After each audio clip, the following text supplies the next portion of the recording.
بدعت کیا ہے ذرا تفصیل سے بتائیے گا۔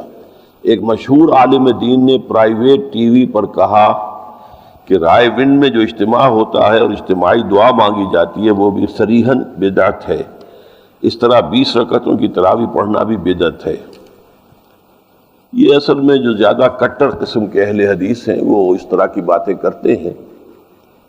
یقیناً تراویح 20 تراویح کا نظام جو ہے وہ حضرت عمر نے قائم کیا تھا، اور خود حضرت عمر نے فرمایا تھا نعم البدعۃ ھذہ، یہ اچھی بدعت ہے، اس لیے کہ حضور کے زمانے میں اس کا رواج نہیں تھا، حضرت ابوبکر کے زمانے میں رواج نہیں تھا۔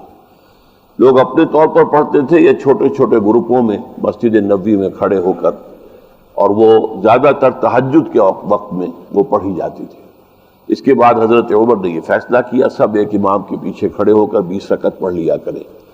تو اہل سنت جو ہیں، یعنی جن میں سے اہل حدیث کو ذرا میں اس وقت نکال رہا ہوں، یعنی وہ چاروں ائمہ کے جو مقلدین ہیں، وہ چاہے حنفی ہیں، مالکی ہیں، شافعی ہیں، حنبلی ہیں، وہ تو چونکہ حدیث ہے کہ علیکم بسنتی و سنت الخلفاء الراشدین المہدیین، تم پر لازم ہے کہ میری سنت کو بھی پکڑو اور میرے خلفاء راشدین المہدیین کی سنت کو بھی پکڑو، اس اصول پر اس کو پکڑے ہوئے ہیں۔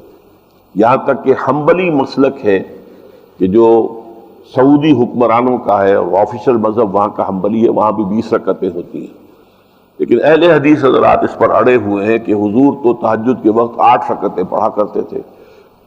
بہرحال میرا ان سے کہنا یہ ہے تو پھر وہ بھی صرف 8 رکعتیں تہجد کے وقت پڑھیں، پھر یہ عشاء کے ساتھ متصل کیوں پڑھتے ہیں؟ اور حضور نے صرف 3 دن جماعت کرائی تھی، تو پھر وہ 30 دن کیوں جماعت کراتے ہیں؟ اب اگر تو کوئی اس میں ترمیم کرنی ہی ہے تو ترمیم وہ ہو کہ جو حضرت عمر سے ثابت ہے۔ البتہ یہ ہے کہ یہ اس کو بدعت نہیں کہنا چاہیے، کسی درجے میں ناپسندیدہ بات ہے۔ جو لمبی دعا کرتے ہیں تبلیغی جماعت کے حضرات، اور اس کا ایسا رسم بن گئی ہے وہ کہ بہت سے لوگ جو اجتماع میں نہیں جاتے لیکن عین دعا کے روز جو ہے دوڑ لگی ہوتی ہے دعا میں شریک ہو جائے، یہ تو بالکل یوں سمجھیے کہ دین کے ساتھ مذاق ہے۔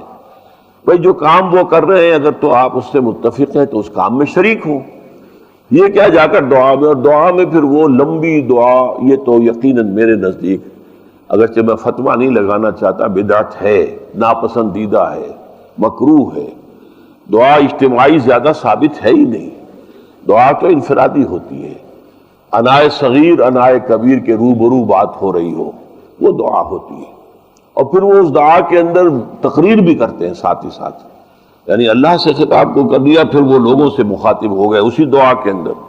ہاتھ شل ہو جاتے ہیں لوگوں کے، مجھ جیسے کمزور آدمی کے لیے تو اتنی دیر ہاتھ اٹھائے رکھنا بھی ممکن نہیں۔ یہ میرے نزدیک ان کا طریقہ صحیح نہیں ہے، اتنا تو میں کہہ سکتا ہوں۔ باقی اس کو باقاعدہ بدعت قرار دینا، یہ ذرا میں نہیں چاہتا کہ اس قسم کا لفظ استعمال کروں۔